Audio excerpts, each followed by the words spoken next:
Today, we're doing a garden bed cleanup and we're cleaning up all these garden beds in the backyard, in the front yard, and we're revamping all of it with new mulch, new soil, cleaning up all these hedges, trimming it all up.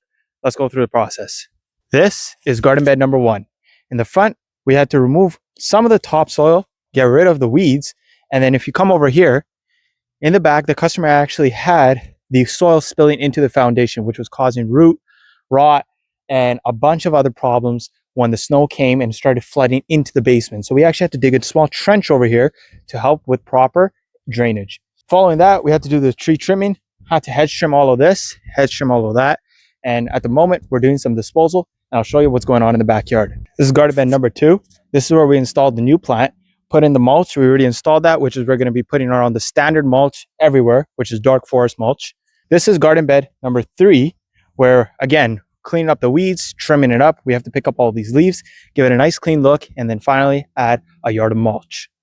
This is the continuation of garden bed number 3. As you can see, it's much large. It spans from here to there. So basically the width of the entire garden and the entire backyard, and we're cleaning it all up. This is garden bed number 4, which we're doing the exact same thing, except the new plant had to be added in. And for that to be added in, we always had to do some digging, adding the water, and keeping it all nice and flush. In all the garden beds in the front and the back, the hedges and plants were way overgrown, so we had to knock down that overgrowth with a hedge trimmer. In the back, the boys are doing an amazing job removing the top layer, picking out any weeds, garbage, or junk left behind from the previous owner. This allowed us to have an established base for us to lay down the new mulch. Speaking of mulch, we started loading up the barrel, taking it to the back, and dumping it, and then leveling it out with a rake or by hand to have a nice even spread of mulch. We also were provided a plant, a hydrangea, provided from the client for us to plant for them, and then we threw on some mulch on top of that. And this is the final result. As you can see, we have trimmed up all these bushes, all these shrubs. We've laid down the mulch. It is nighttime now. It took us a few hours. It took us about 5 hours to get this all cleaned up. And let me show you the back now. So in the front, we had garden bed number 1. Here's the other garden bed. Once again, mulch is all laid out. Everything's in.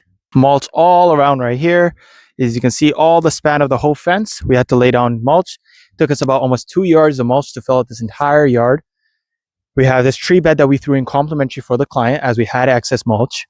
We completed all of this with new mulch, cleaned it all up, and the same with that garden bed. That's it for this job. Thank you.